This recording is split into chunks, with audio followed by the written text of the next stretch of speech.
This British Open edition of the Sports Gambling Podcast is brought to you by Underdog Fantasy. You can win up to 325 times your entry with their Pick 8. Sign up with SGPN to claim your special pick and first-time deposit offer up to $250 in bonus cash. UnderdogFantasy.com.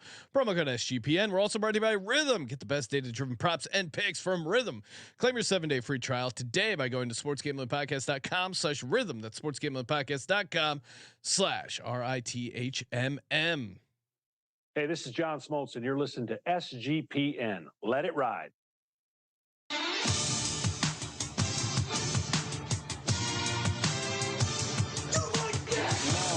Cox. He's one of those guys who will get penetration.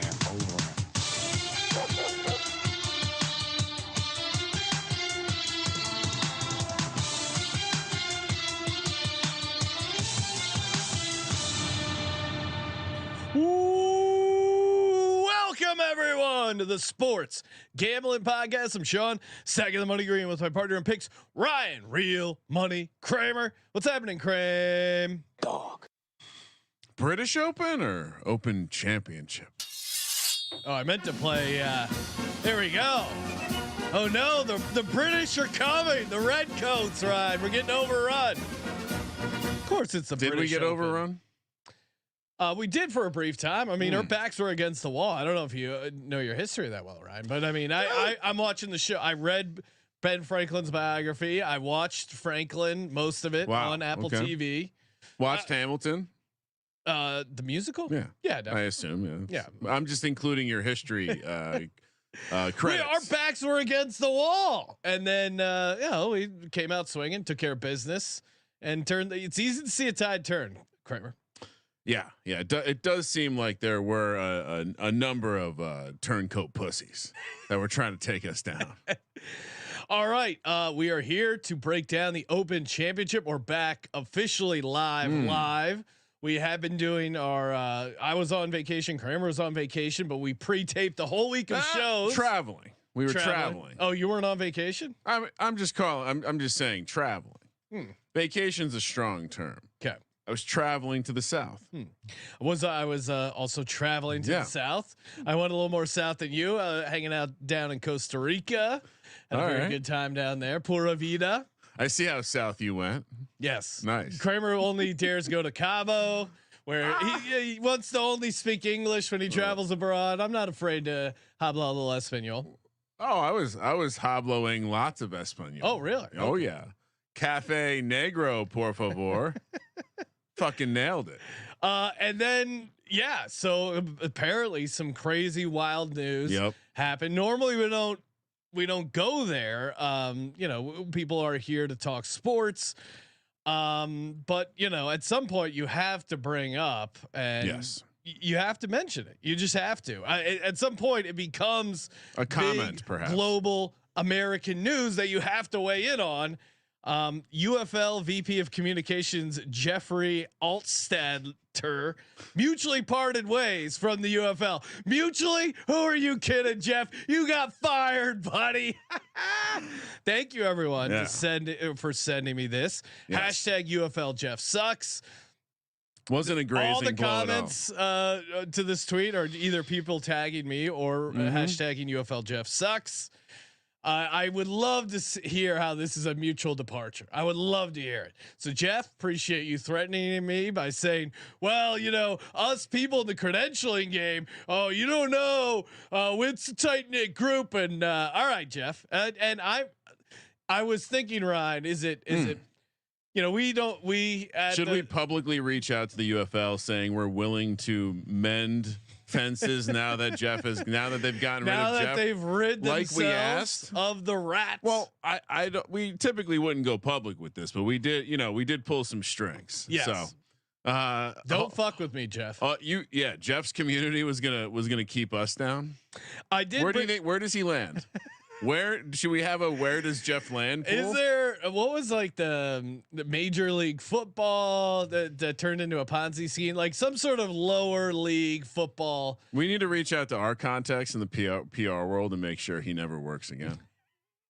Never works. It's a tight knit community. I was thinking of texting him Really? and sending him a link. That we have a job. Yeah. Oh no. Well, internship. Oh, See, it's a great. Good. Yeah, get it. He could get his foot into the podcast world. That would be perfect. Yeah, well, he already did. He had a failed '90s music podcast that didn't take off. That really soured him on the world of podcasting. I clicked on the article and it's not an article. Who are you kidding? It actually is. Change has been made at UFL leadership as the vice president. Oh, what they're upset about the scheduling, or maybe it was the community college getting the stadium over the playoffs. This is like when you remember that Costanza episode where a source is informed SI that the vice president of comms, Jeff Altstatzer, in the league of mutually parted ways, no replacement has been announced. AKA, oh wait, hey, we don't need this guy. Sean, I've been laid off twice. Both times they didn't replace me. Yeah, that means they didn't need you. This is quote one of the first big moves of the offseason for the UFL. It's not known whether more changes are on the horizon. So the UFL, as an entire football league, had one offseason move. The one offseason move was Jeff, get the fuck out of here. Capiche, Jeff? No Schefter bomb, Woj bomb on this one. It was an off-season transaction. Thought they covered that. Kind of by Anthony Miller. Shout out to him. Covers the UFL. Oh well, he's basically he's probably a more reputable Ian Rappaport. All right, Ryan, you're the only one who's slandering Ian Rappaport. What do you mean? I don't know anyone else who has an issue with Ian Rappaport. Oh, if he didn't lie all the time, allegedly. All right, hey, we're gonna be joined by the Golf Gambling Podcast, guys. Before we do, shout to Rhythm, I got my golf model fired up, ready to go, about to dominate Kramer in DFS Idol. And Rhythm has been really hot with some of their golf props, obviously WNBA as well, but especially the golf market. They give you plays for top 20, top 10, top 5, outright winners, and they show you the model. They show you the modeling, and you can create your own model, which is a really cool feature for Rhythm. sportsgamblingpodcast.com/rhythm. You get the 7-day free trial. Highly recommend playing around with the model, because you can do, hey, is par 5, how you doing a par 5? Do you want to matter that course fit? Do you want to go with recent form? They got it all. sportsgamblingpodcast.com/rhythm. Get started today. Get that 7-day free trial. Joining us on the line, the host of the Golf Gambling Podcast, Steve Shermer. What's happening, Steve? Oh, not much. Thanks for having me back on the show. I wasn't sure if I really wanted to show my face back around these parts after being on Rory at the U.S. Open, seeing him blow a 2-shot lead with 5 holes to go. But you know what? Listen, right afterwards, I popped in the Bob Rotella books, got my head cleared up. Just started thinking about the best possible outcome to more bets, and I'm ready to go tonight. So thank you. Well, for having me on. Wait a second. I didn't know about the head doctor. Yeah, that's now we got to be worried about Steve visiting the head doctor. So Steve, but you did also say Rory first round leader, which I also bet on and cashed that. So you got me on the Rory first round leader. You also did like Rory to win it all. Unfortunately, it was a hilarious moment with my dad on our group text where he goes, "Oh man, don't tell me what happened." He goes, "Don't tell me what happened. I taped it. I know this is Rory's time to shine. He's got this tournament in the bag." And it was already after the tournament was over, and I could the text just kept coming in from my dad like, "Oh no, how is he gonna blow this?" So he basically mushed it from the future then. So I can blame him for what happened. Okay. All right. 100% blame my old man. Joining us on the line, Boston Capper man, dressed like a leprechaun. He's got the old timey Irish hat on. He's wearing an Irish shirt. Too Irish to die. What's happening, Capper? Yes. What's up, guys? How are you? Listen, what does that mean to be too Irish to die? Scally cap, which we've worn. Yes. And too Irish to die is a great thing to say. Anyway, it's for a different podcast who does a great story about a couple people trying to kill some Irish guy back in the 1920s. They tried to poison him a bazillion times to cash in on a life policy. They kept bringing him to the bar, feeding him whiskey, poison over and over and over again, and he just would not fucking die. And he outlived them and knew it was going to happen. And that's us, bro. Too Irish to die. too Irish. It's literally a metaphorical potato.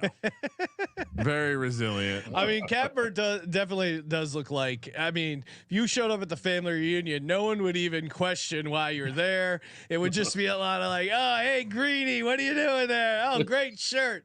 I do want to. I got to get the shirt. I got to send that to my dad. I'll say. So no free ads. But it's this. I'll send you where it's at. It's a different podcast that has nothing to do with gambling at all. But Sean, you should do this $99 23andMe, man. You should do it. I don't know. I think my dad did the 23andMe. Part of me is paranoid that 23andMe eventually your DNA is going to end up in some sort of I'm fucking adopted and I can tan. Do you know how terrified I was? I was going to be a guinea. I was so fucking scared that there was going to be Italian blood flowing through this fucking body. Meanwhile, 100% fucking Irish. I got a little bit of Glasgow. It's all Northern European. A little bit of Glasgow City, a little bit of Scott. Fucking all Ireland other than Scotland. I was terrified, bro. I have Celtic tattoos on my body. I was terrified that I was going to have. But this is an interesting. I didn't realize we were going to get into a nice breeding conversation. Well, not even talking about the digital pony show. Yeah, I know. Ryan wants to talk My Little Ponies, but listen. Call Bowser if you want to talk about ponies. All right? He does. Call Scott. Scott will talk to you all day long about it. Ryan hates talking on the phone unless you're talking ponies, and then he's like, "Yeah, I love My Little Ponies." Kramer's all about. It's like solving a Rubik's cube that's never been solved in the world before. It's a very deep puzzle. Tune in. Just like the DFS line I'm about to give out and slaughter your ass with. Lube. Sean's on a 2-winning streak. Is it? Yeah. Sean's on a 2-win streak. Let's go. It's a 1-win streak. No, it's 2. 2-win. 2. The last time I beat you and my AI generated lineup also beat you. It also beat my human generated lineup. And the time before when Capper took a personal day and decided hockey was more important than golf and couldn't make it out. Yeah. I had great fucking seats for NHL playoff game for my Bruins. I went down there. I held up the shirt, dude. I repped the brand. It was fine. People taking pictures with me. They had no idea why they were taking pictures with me. They're like, "This shirt's funny." They have no idea what's happening. You know, in his defense, though, he did skip probably the worst major championship we've seen in years. Did. So, maybe he had the right idea. He had they arrested the best golfer in the world, and the course sucked. It was a pretty bizarre major to say the least. But hopefully we get it back. We get a good Open Championship, aka the British Open, taking place at the Royal Troon. Steve, give us a brief course overview. What do you like about this course? What don't you like? Sure. Well, we did a 2-hour preview on I think Friday night that we released on Sunday. Did not plan it being 2 hours, but Boston Capper and I, we went over the Google Earth. We just went over hole by hole, intricate detail. Look at Steve. Go over to the water. I think it's a baby. yeah. We got like what? Let's go. Who wins the death match? Is it Colby and Campus Tour going for 3 hours about Big Ten stadiums, or is it Steve and Capper going for 2 hours? You guys are like the Zapruder film. I mean, Jesus Christ, just back and to the left, back and to the left. They can't do it. Where's the magic bullet? What is the magic bullet? Enhance. I mean, my wife has a magic bullet. All right, enough about your sex life, Capper. Steve, what do you like about the course? What don't you like? Well, I like because he knows. I like back from Cabo. I know. Well, I like how a lot of people describe this as a tale of two nights. I actually like to describe it as a 3-act play. So the first 6 holes or so, that is where you really got to get your birdies. You got a couple short par 4s, couple par 5s. The wind is usually at your back. So guys generally, if the prevailing wind is cooperating, can go out and get some birdies. And then the next 6 holes get really weird and funky. And you're going through inland. You're basically going in a counterclockwise direction. You're going through sand hills. You're going through the famous postage stamp number 8, where if you miss the greens, there's a whole lot of trouble. You can get either, it might be an easy birdie or a 5 or a 6.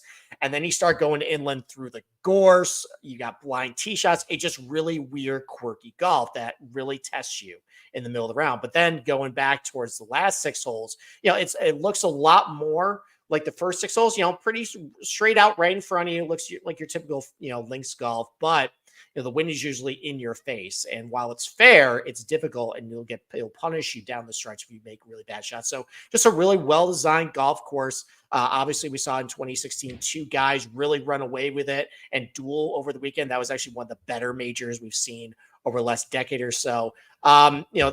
It's really going to come down to this week, though. Where's the wind pointing? At that 2016 Open Championship, the wind was actually in the opposite direction, so you could not be aggressive, especially over those 6 holes.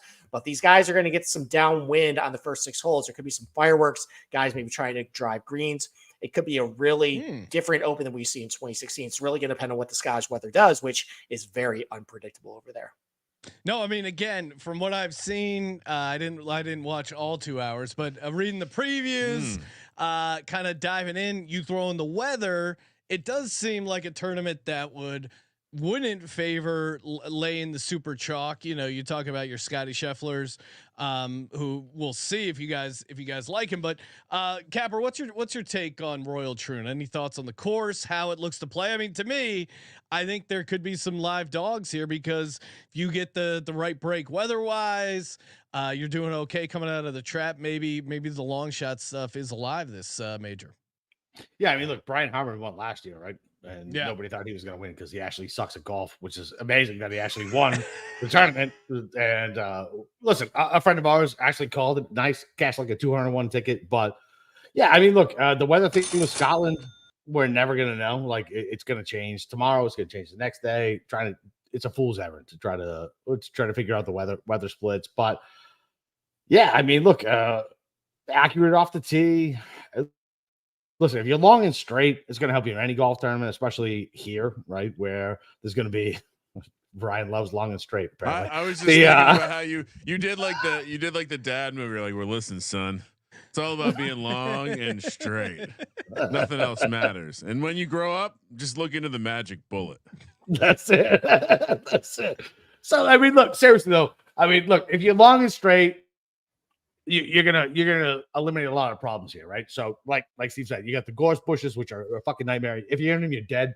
Like Shazana on a Thursday, right? And you can trick a PGA guy to let you out of it, right? So other than that, I mean, you're fucking dead. So look, it's long and straight. It's the Open, man. I mean, it's anything can happen, which is a beautiful thing, and this should be very good television, which is good. Yeah, no, I'm excited to watch. Tiger 6,200. Any chance? No. Well, what about? I will listen. We're doing listen. Me and Steve will literally hang up the chat. No more Tiger talk. Well, so Tiger winning the Open, or Bronny scoring a point in the NBA this year? Bronny scoring a point in the NBA -5 million. Really? Yes. Why you guys? Tiger has no shot. No shot. Does he have? Steve? Does he have a shot to at least make the cut? Here's the thing. That's it's like plus it's plus money. I want to hear.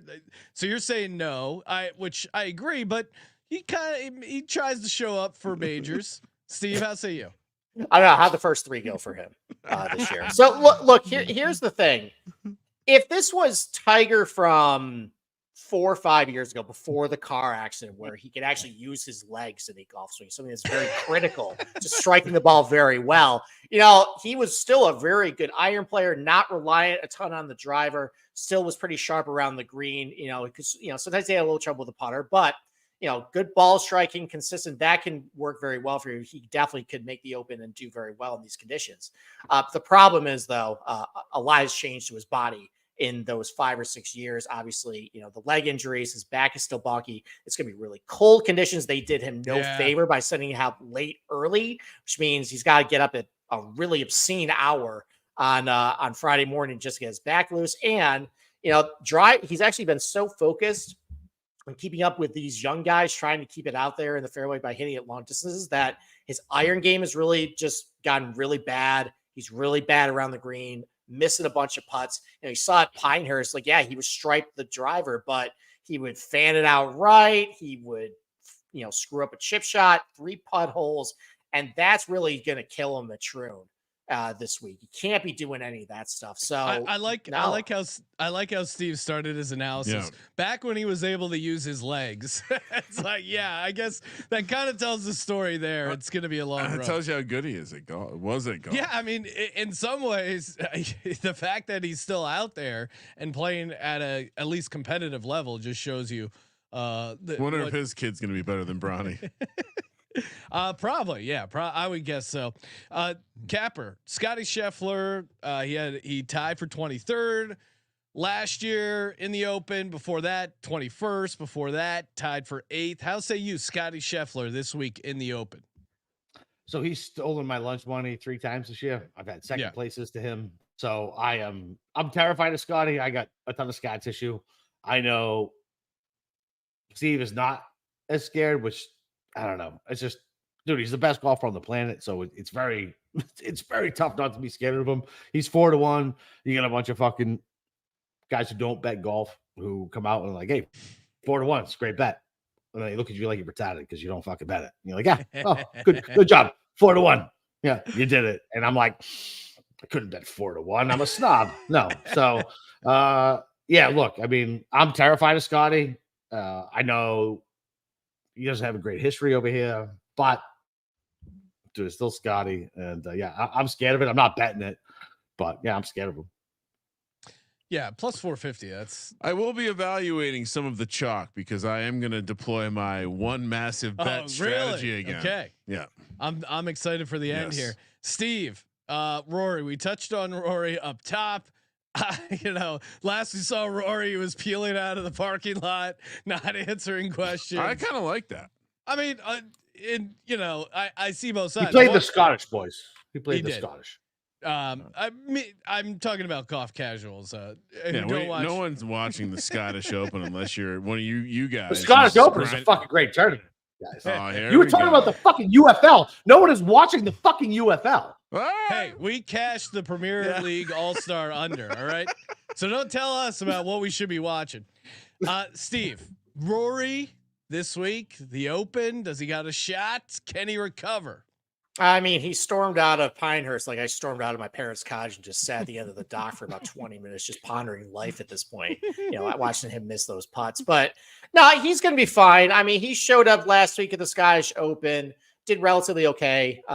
He didn't really do very well in a couple of key areas I'm looking for. Didn't hit his irons all that good. Didn't putt very well. But listen, I think of all the top favorites here, I feel like Rory's pretty adaptable, especially coming over to an Open Championship event. He's been really good in this event. Obviously, he won 2014, a bunch of top 10s as well.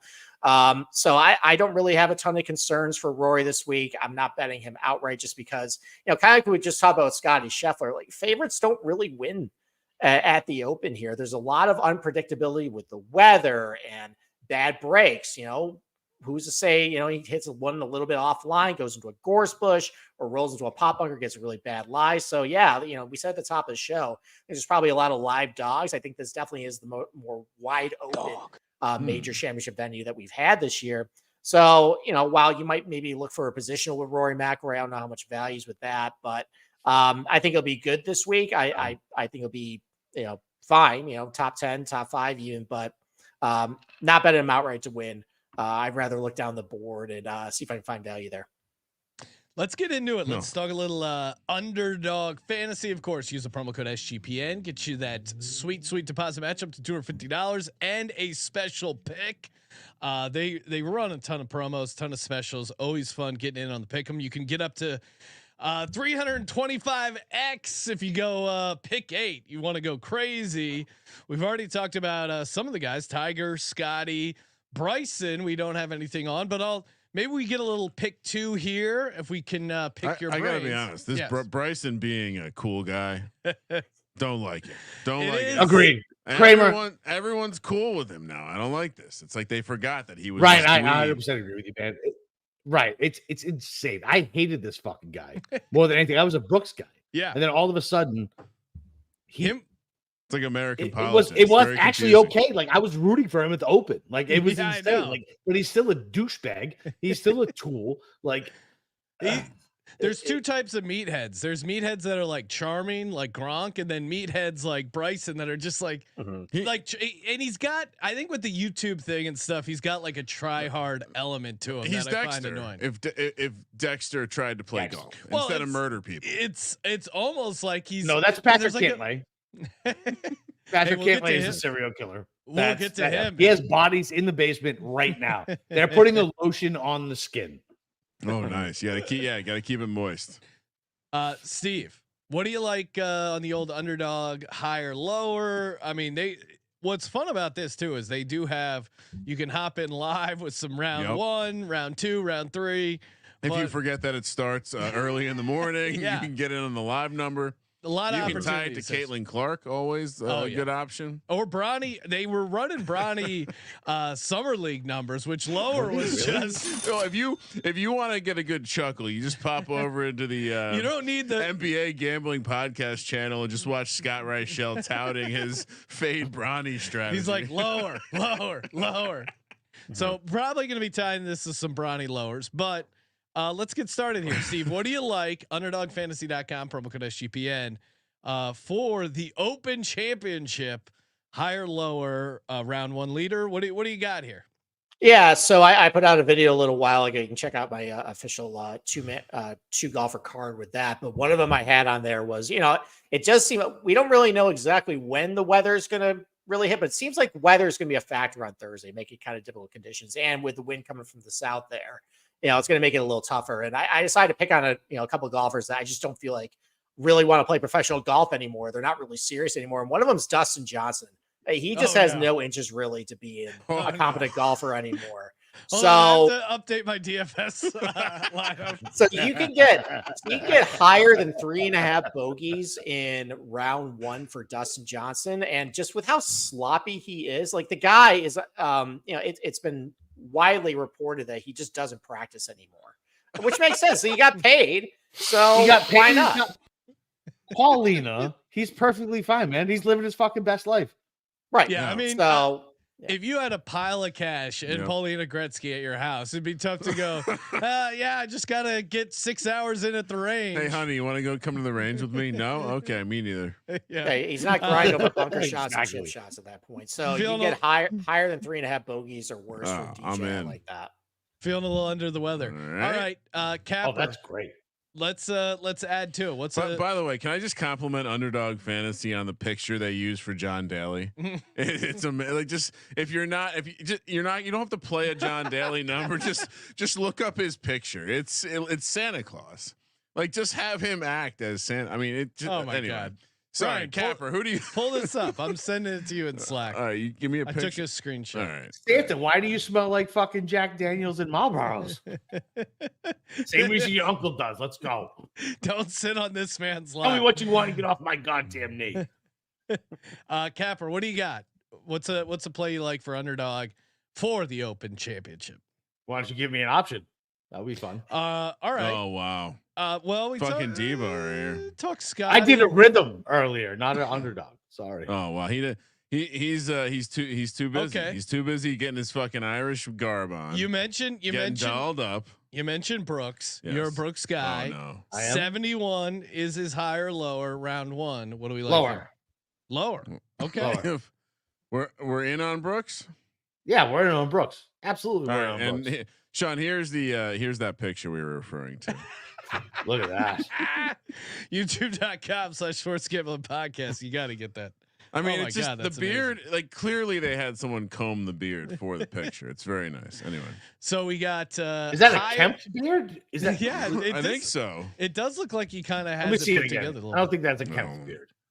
Let me see. Like Kramer's is a Kempt beard. He's got the neck beard too. No, look at this. This is like he's clearly Yeah, styled. all right. You all know right, what it that's is? fine. There's a That's woman, fine. and there's definitely a woman in his life cleaning up the area around the mouth. I can tell. As a beard wearer, you can tell when a guy doesn't have a woman.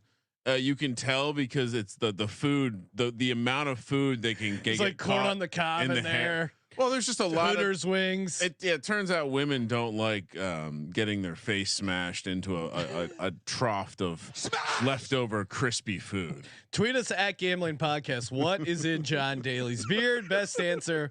We'll get you SGPN gift card. UnderdogFantasy.com, promo code SGPN. And of course, also make sure to check out Circa Million, Circa Survivor, giving away 16 million in guaranteed prizes. And of course, Derek being a true gentleman. Yes. No rake. Circa Million's Ryan. This is the year we're going to win it. 6 million. Or 10 million, of course, in Circa Survivor. You can sign up either at their location in Las Vegas or Reno. But come on, come out to Las Vegas. Kramer and I are going to be out there a bunch this summer, including contest weekend, August 22nd through 24th. And you don't have to live in Nevada. You just need to sign up in at a Circa location, and then you hire a proxy to put in your picks every week. Footballcontestproxy.com, promo code SGP, save you $50 there. Get all the details, all the information over at circusports.com. Also fun because you can say you got to talk to your guy. Yes. Like I got to talk to my guy in Vegas. You know? You got- Also, you can be at a- can Ryan, Yes? can I get credit for you guys hooking up with Circa? Oh. Because you guys were doing the other contest, and I was on vacation Uh-huh. in North Carolina, and I found the overlay, and I texted you. I was like, "Hey, let's not put our money towards here. Let's go to You know what? Circa." We'll give you no credit. I think the fact that the guy that we were invited out to take a tour of the place, Yeah. probably. As soon as This was years before. Are you fucking? I will find the goddamn text Yeah. and I will show it to you. All right. Please. I said, "Hey, we need to get through the Circa. There's overlay," and you were like, "I don't know," and I was like, "I'm telling you, there's overlay. Let's go. Let's put our money there." This, Sean, this will have to be a Patreon episode. The time Capper told us about the Circa. Okay. Yeah, we can do a whole. Maybe I will Capper's the find next the one fucking text. we profile on our Patreon and do a deep dive. Bring Capper on as the second person to show up on our doorstep. All right, Kramer. That was meant to be a troll, but it was mean. All right. We got a little DFS idol. You ready to go? Do you want to go first? Since I think in golf, if you're winning, you go first. Yes, it's true. I know it's an odd place for you to be. My first golfer comes in at a very reasonable $10,100. Is it Dustin Johnson? No, he's not. He ranks 8th in shots gained approach, 11th in shots gained tee to green. He's had 2 top 5s, 1 top 10, 1 top 15 in his last 6 tournaments. Is he from the USA? No, he's not. Oh no. He's a man who probably enjoys a good snooze, as he is from Sweden, Ludvig Abberg. Now, oh no. here's the thing about Ludvig. Oh no. I happened to listen to a thing today where I heard a lot of names get pronounced. I know that's not correct. Ludvig Abberg.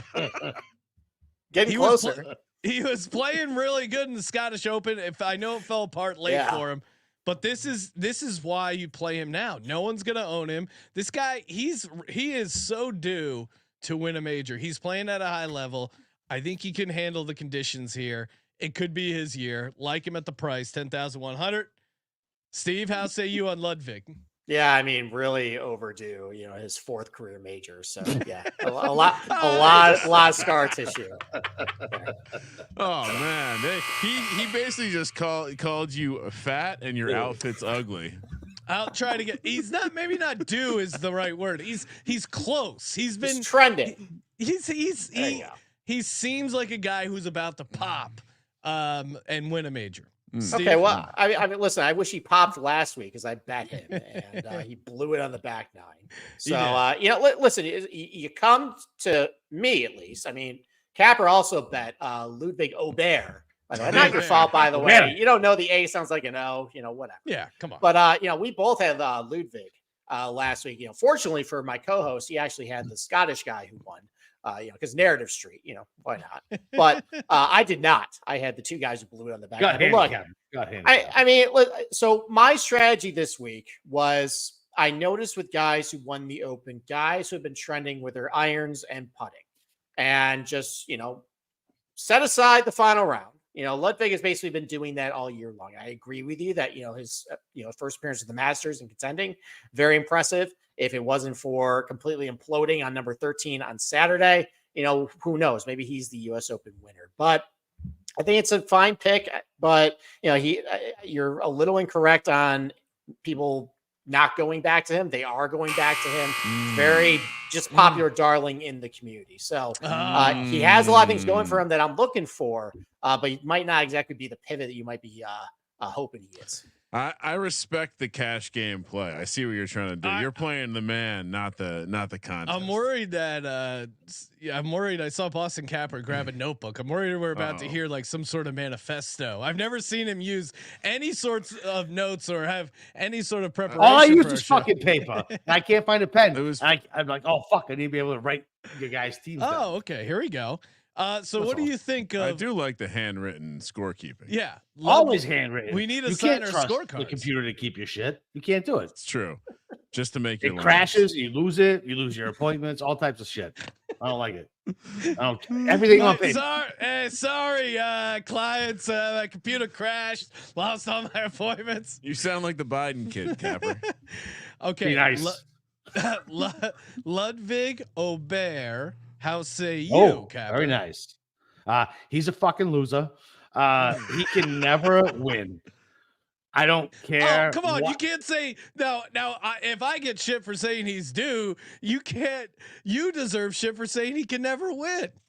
Well, you small sample tell me size. when he wins, and then you can give me shit for it. Oh, there you go. Adi, just he fucking stinks cut this clip on a right Sunday. Now. That Cut this kid, clip right now.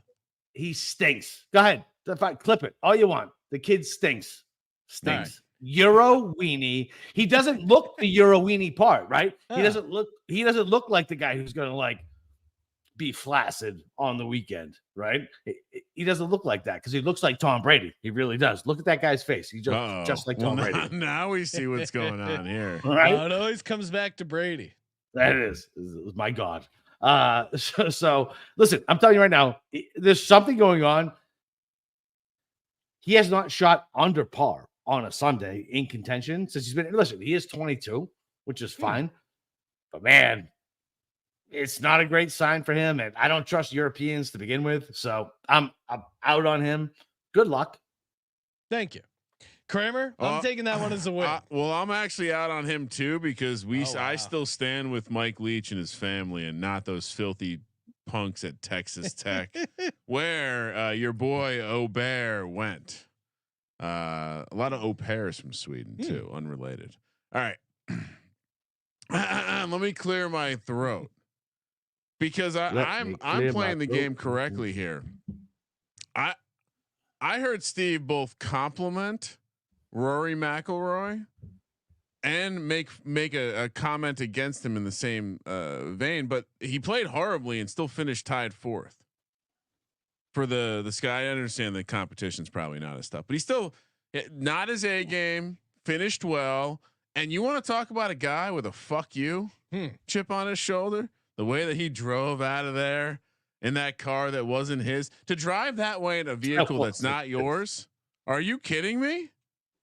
Anyway, I thought this might be a little contrarian start to the top of my lineup.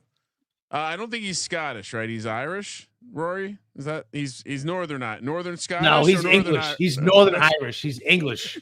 He's English. You know how to push his buttons, Kramer. Well, I know he's from the old country, and he's very particular about those borders that got. Oh, you guinea fuck! Well, you say, hey, wait for the Guinea activity later. I have a special surprise for everyone. But Rory is $11,400. I thought from a construction standpoint, this would be a good start. And why not play the one of the best golfers in the world who just got divorced and then undivorced in a matter of mere weeks? Capper, I'll let you start because I know you're a big Rory guy. Nailed it, right? Huge Rory guy. Actually, I have become a Rory guy over the last, I don't know, probably 8 months, right, Steve? You have. You've warmed up to him because he is, taking an anti PGA Tour stance. It seems like, which you're always for. Yes, absolutely. Because Monahan is the biggest scumbag corporate shill who somehow fails up every single time. I remember him from Maryland Bank of America, and he was a complete scumbag then, and somehow he's still alive. It's amazing. Capper's happy tonight. Yeah, always. I love Rory for this course, like straight and long. But big butt. The scar tissue with him, man. Like I can't see him being able to win. I mean, listen, the PGA is so fresh. If the PGA wasn't there, the US Open wasn't there, dude, that's tough. This is a guy who needs to fly in a head shrink every time he goes to the Masters. He just missed 2 bunny putts on the last 4 holes of a major championship. I don't trust him at all. Listen, I am a Rory guy now, even though he's on the wrong side of Ireland, and that's fine. Listen, maybe he'll find his way one day. But no. As a DraftKings play, fine, but he's still 23%. You're not getting any discount. Fair enough. Steve? Yeah, I mean, I think of everybody above $10,000, I think Rory is probably the guy who's going to play the best of all of them. Just his track record in Open Championship venues. I don't have concerns about if they need to take the driver out of his hands. I think he can plot around this golf course just fine. Like my co-host said, though, 23% ownership with Rory. But listen, chalk Rory, like, it's fine. Like, if he does well, say la vie, you can differentiate yourself down the card there. So I think you have identified the best expensive guy on the board. So good start. Steve liked it, and Capper said I had a big butt. Sean, your move. At $9,100. Solid form in the key indicators ahead of the Open Championship and recent success in a major. Cantlay is a solid pick to win the 2024 Open Championship. I think he's a live dog, and he's only $9,100. I quoted one of my favorite golf writers there in my description of why I like Cantlay. But Capper, do you think Cantlay's a good player at $9,100? No, he's a fucking loser. Oh, he's not going to win. He stinks. He stinks. Listen, Steve goes back to the well with this fucking loser. I have not revealed which golf writer I got this from. I don't care. Listen, I know Steve's got him on his betting card. He's a fucking loser. He stinks. Steve, he's not winning. Sorry, Capper. Yes. Oh, sorry, Steve. Tell Capper why he's wrong. Well, I appreciate. He's already trying to tell me why he's wrong, but I'm right. I appreciate you crediting something I actually wrote on like the last time when you said you thought I thought I like Cam Smith. Yeah, apparently that was someone else. So I appreciate you actually copy and paste there. Yeah, there you go. Look, I like this pick. He's got low DFS ownership, and do I wish Cantlay has played in the last month? Yes, I do. But again, I'm just sticking with my system. I don't give a flying fuck what my co-host says. I'm just going to stick with it, and I'm going to stick with guys with trending iron play and good putting. He's got an okay Open Championship history, but I really dislike Cantlay at Pinehurst, a Bermuda firm golf course, and he did very well was his contention there. Changed his irons, changed his driver, went back to things that work. Funny how people get away from things that work, and go, when they go back to it, it actually goes fine. So maybe he found some fresh bodies to put in the basement. That's what he cares about. Maybe he's happy now, and he's got some lotion on the skin. Look, hey, listen, he's going to be in his happy place. How many bodies do you think he can, hide in those gorse bushes there? Yeah, it's true. Probably a lot. True. Yeah, probably. So I think he's going to be just fine. Those bunkers are deep. I've been told that those dunes are just the bodies of. We've watched many groundskeepers. Anyway. My Uncle Anthony said one time I took a guy over there after having some pizza. Let me don't brush over Capper's amazing Italian accent. I don't know what the bitterness is. It's very Listen, where I grew up, very Delaware. It's very Delaware. I know you grew Philly. up in fucking Jersey, where it's nothing but fist bumping assholes. Kramer, what's your next golfer?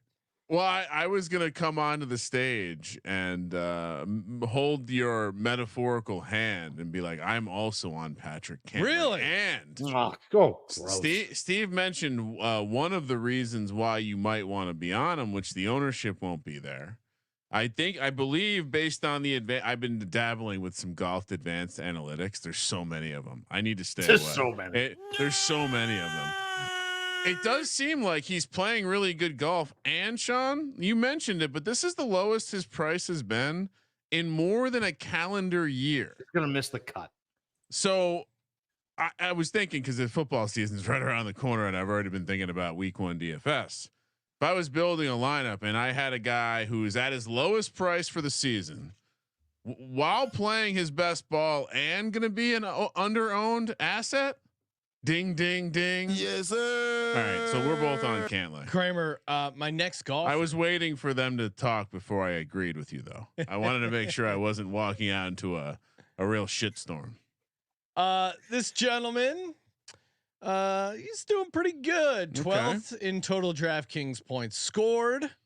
This is the last 36 rounds played on the PGA Tour. Already stretching. 16th in driver in accuracy, 14th in strokes gained, and he smelled it last year, coming in second place. Smelled what?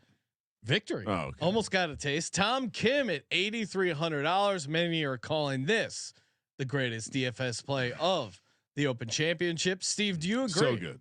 So good. I mean, I don't know if it's the greatest DFS play in the championship history, but I mean, he's a very popular pick this week. Obviously, the narrative is accuracy, good ball striking. That's really what Tom Kim's been doing. He's been playing very well over the last couple of months or so. I will give you that. The putter's been a little up and down, but he has proven he can putt over on the slow fescue greens over here. He's got that good finish last year at the Open. If he can stomach the ownership, it's probably going to be between 17 and 20%. He's the number one most. It's also the number one most tipped golfer to win next week as well. So for the second straight week, by the way, I think he was number one last week as well, and he barely finished inside the top 20. I think he's fine. I bet him for a positional. It's a pretty decent price. I think he's got a relatively higher floor. I think this can be a good golf course for him, but a lot of people agree with that take too. So you're not going to be alone having him in DFS lineups this week. Tom Kim is chalk. Come on, Capper. Tom Kim. Look, I mean, he's chalk for a reason, right? I mean, I had him when with those goddamn protesters. It's their fault. Why? Because they had to move the pin on 18. They had to go out there. They're fighting for what? Fucking, we don't want golf balls on Earth.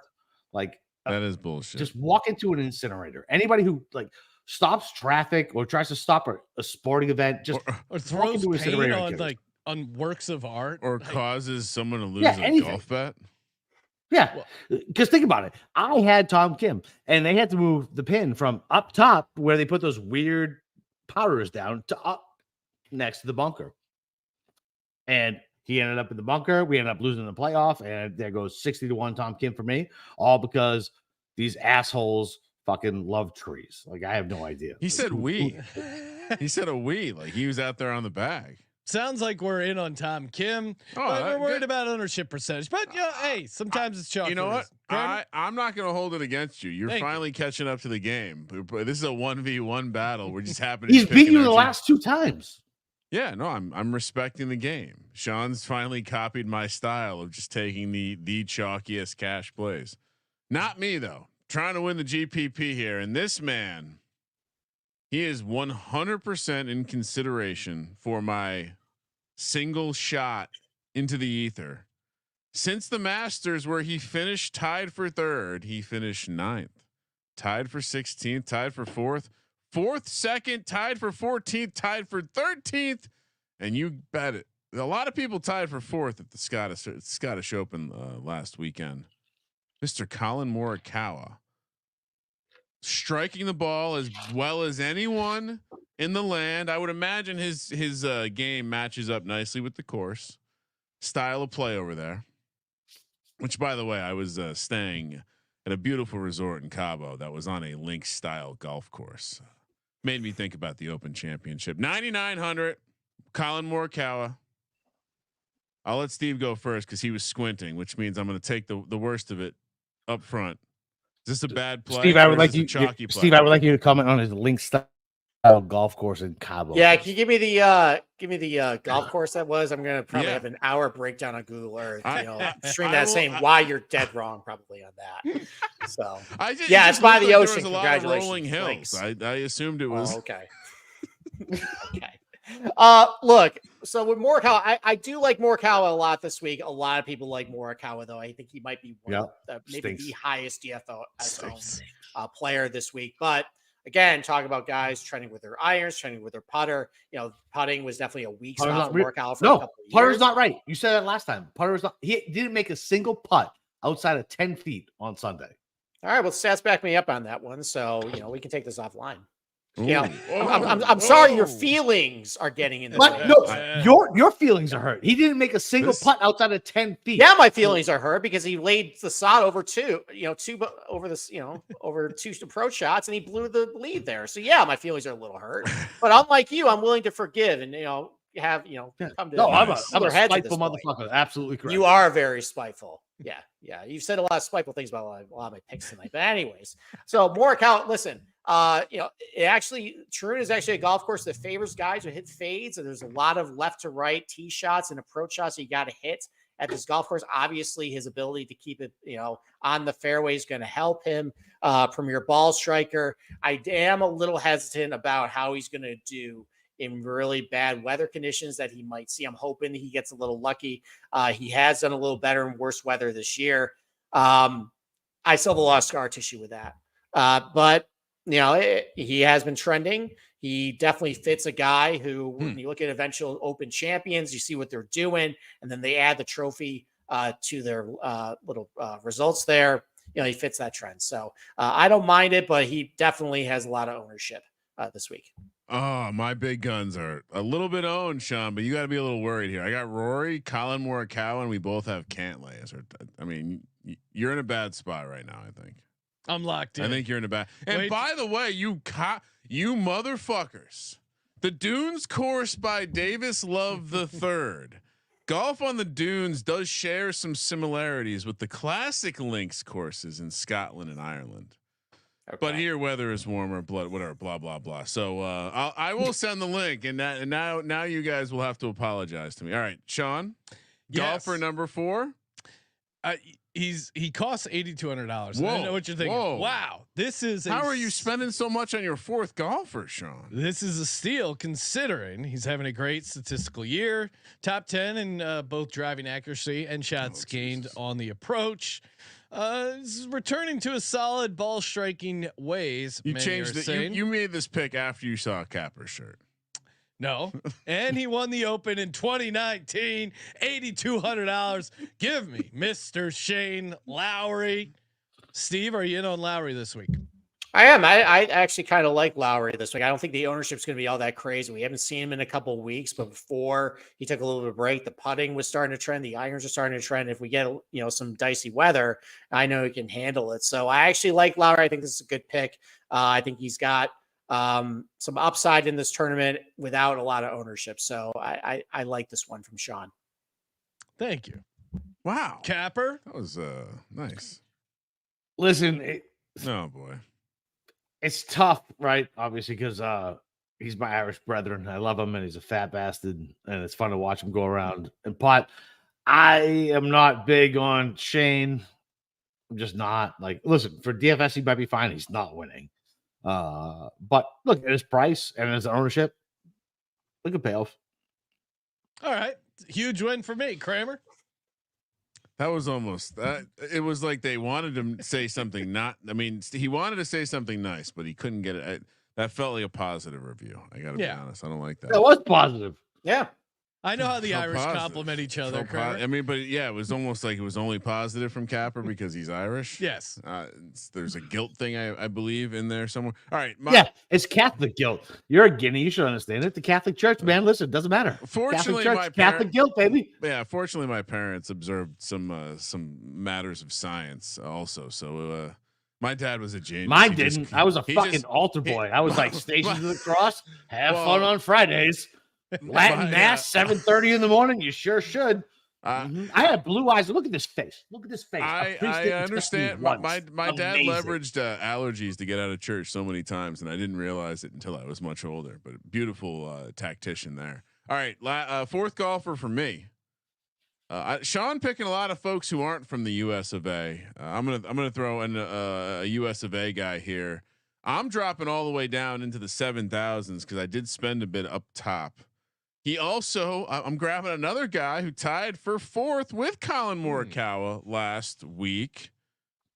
And he's also been in decent form over the last couple months. He's been a guy who, Sean, we've had bets on, and I believe you had in your DFS lineup.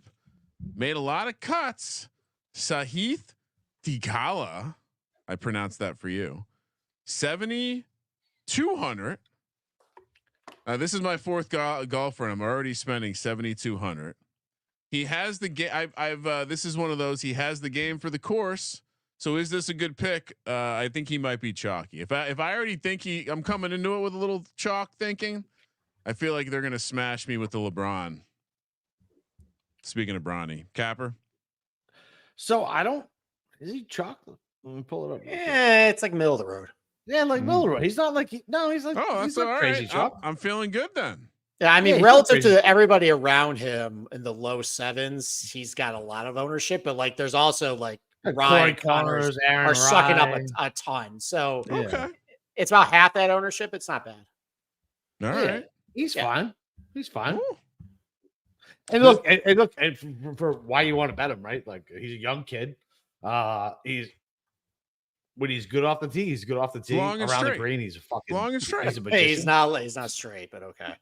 Ryan, I didn't actually get a close look. I thought it was straight, but long and curved.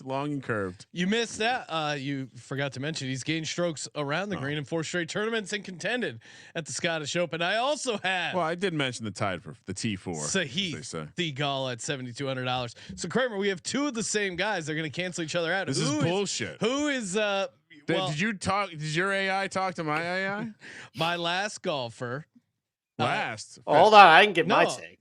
Oh yeah. Steve. Sorry, Steve. Steve didn't like it. So here's the thing. I loved the Sahith pick when you played a Valhalla where there really wasn't a big penalty for giant misses. And at the Renaissance Club last week, there really wasn't a big penalty for a lot of misses. It was driver heavy. This is a different golf course.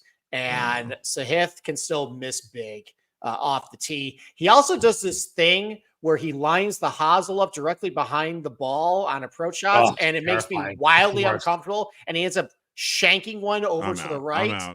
You know, it's not going to play well. So I don't love Sahith as much as probably other people do. I think what happened last week is definitely reasonable for that golf course. This is a different animal, though. I just didn't gravitate towards this guy this week. But Steve, this is DFS, right? So the scoring is different, right? So yeah, but I don't think there's a lot of birdies that to be had this week with some of the weather conditions. All right. It's a major championship. Like this isn't Valhalla. Do we like Will Zalatoris instead? Fuck no. Don't you? No, absolutely not. All right. I'll stick with Sahith. Kramer, I'm down to my 6 Will guys. Zalatoris. So you go. All right. So I'll fifth guy.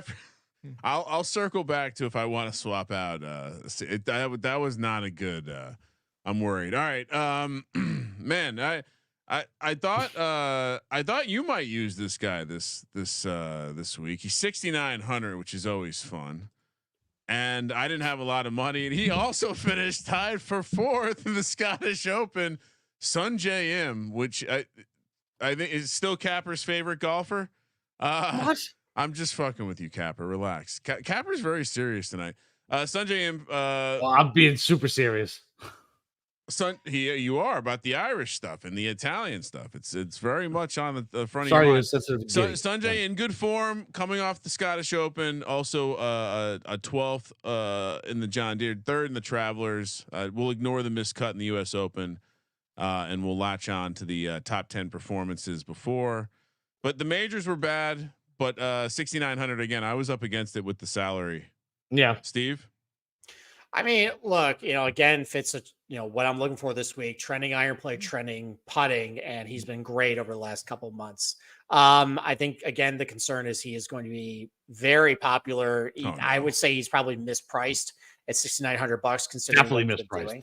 Definitely. Yeah. So, we were talking about another South Korean on the betting show that we like. That's it. Siwoo Kim. That's No. who Ryan thinks. That's who he thought he picked. Siwoo Well, that's- Kim well, that's- is my well, that's favorite Sha- golfer. that's not Sean's- Sanjay M. You Italian New Wait, Jersey you're telling racist. me Tom Kim and Siwoo Kim are different golfers? They are. Imagine the Asians are different, Ryan. Well, yeah. In this case, I happen to be. I might be married to a Korean woman, so Yeah. I mean, No, you're and not. well, anyways, though, I mean, if you're looking to maybe get a little bit of an ownership discount, maybe go $100 lower to Siwoo. Ooh. What do you think about that? Siwoo, Ken? baby. All right. Siwoo in the lineup. What if I go double Korean? Siwoo and Sanjay. Yeah. So that's not terrible. There's right, so been Heath is times, outta there's here. been weeks, and they're typically in Texas where you can make an entire Korean lineup Yeah. and it pays off. Oh, you don't understand. Sean and I play golf in LA. We understand completely. Oh yeah, We understand completely. There's that whole scandal about the Koreans taking over the LA public golf Wait, what? course. They Yeah. passed legislation to basically say you can no longer book tee times on the LA public course like booking system with a bot because So- they were just stealing the tee times. A Korean guy created a bot that would go in and book all the tee times, and then he would Okay. go and he would sell the tee times on this Korean social media. So it would just only be other people who are fluent in Korean, like getting out. And finally, this guy did a TikTok video uncovering the whole thing. People inside the golf community, like golfers in LA, were like enraged. It was a big scandal and crazy story. So I have two best friends, and one of them is Korean, and he speaks Korean. If you guys need a hookup to be able to, If we need a talk tee to time, them. we may have to. We may No, I have to was reach being out. serious Yeah, about the let me wife, know. too. I got I'll lots of Korean. I'll hookups. get Tommy to fucking to be able to negotiate for you. Seriously, that's insane. Yeah, no, look it up. It's I mean, just Google It happened I'm sure with it'll come up. camping campsites too. No one cares about camping. You fucking hippie. No one cares. All right, my last Oh my golfer. god, look at him. Look at He's this he's in gross full Italian shit. regalia. Disgusting. Kramer wearing his Disgusting. Milano Yeah, semen guinea jacket. First of all, he pretends to be like an Italian from Jersey, but then he's like, I'm gonna go on like a meta quest in Arizona, man. I'm gonna, like, which one are you, man? Which one? You gotta pick one. Time is a flat circle. My sixth golfer. I love you, Ryan. I Everyone- fucking love you, bro. Everyone is dying to hear. Yes. Tell you why I like this gentleman. Oh, my his- daughter is in the chat. That's terrifying. Oh wow. no. Oh no. Oh no. Oh no. Okay. Cut. Go to bed. My sixth She's sixth 20. golfer. She's 20. She's Still go to bed. Still go to bed. My sixth golfer, his biggest strengths, driving accuracy and approach play. He's he's $7,100 for a reason, but the Ox came in second last British Open. I think he's got a chance to hang around. Give me Mr. Sepp Straka at 7,100. Capper, what do you think of Sepp Straka? You light your money on fire. That's fine. Oh boy. Oh, Oh, no. Jesus. Oh wow. Nothing positive Look, to say I mean, I about Sepp guess- Straka. I mean, look, his form is really good, and the numbers right as far as like a bet. I would rather bet him than play him in DFS. Let's put it that way. All right, stay tuned. In this climate, you're gonna play an Austrian? How dare you? Steve, how say you? Well, I mean, you're right that he's a really good ball striker. Doesn't hit a lot of bad shots over 150. He is slumping a little bit with the putter recently. Also isn't very good around the green too. So if we get a little bit of bad weather, might not play all that great for him. I don't think he's in good of form as what he was coming in last year too. Last year he just won the John Deere and then finished second at Royal Liverpool. Guys, we talked about this in the previous show. Guys who are That'd be playing big hot one. tend to stay hot. Yep. And you're probably not going to find it here. So that's a bit of a concern, but I mean, the ownership's not crazy and he does have Open Championship pedigree. He's been good in the majors. So, it's not a horrible pick, to say the least. I'll take it as a win. Beautiful. That's like a Lizzo compliment. Kramer, your last golfer. Like that's a good yoga pose for a. Some are saying My boy, right. my boy Pete, who's a half a dirty giddy, said he has the scarf. Does that make me a bad person? Well, you can talk to my friend John Gruden, who sent me all this beautiful Italian. Oh, Gruden sent it to you. Italian leather. It's from the Milano Seaman. You guys doing those meetings by yourself? Yep. You know, without other people? Well, no, only over email with Mr. Gruden. But this man, again, the lineup, the dollars have changed a little bit since I went to the double Korean stack, we'll call it. But when I had no money left in the original build and I was scrolling around in the 5,000s and I saw there was a man by the name of Matteo Mancero.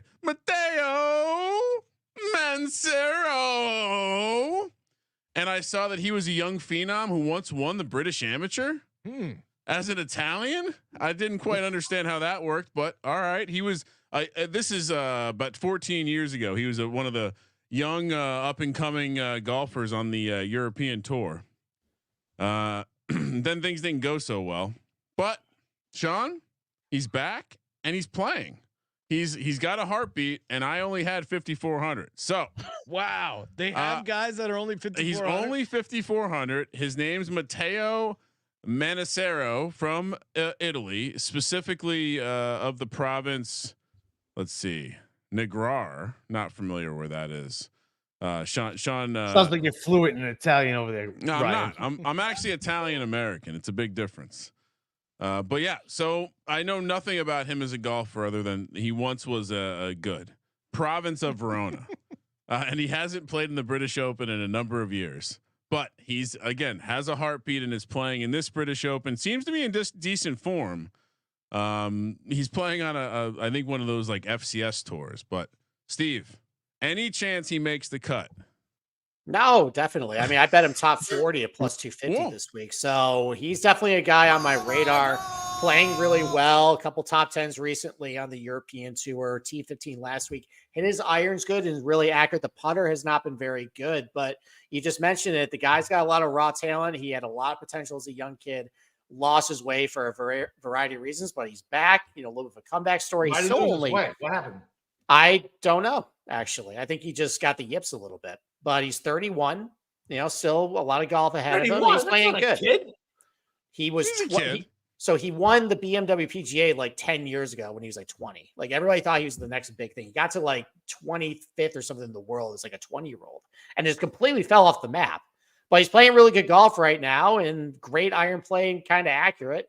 I like it this week. I think for $5,400, I think that's pretty live. So I like it.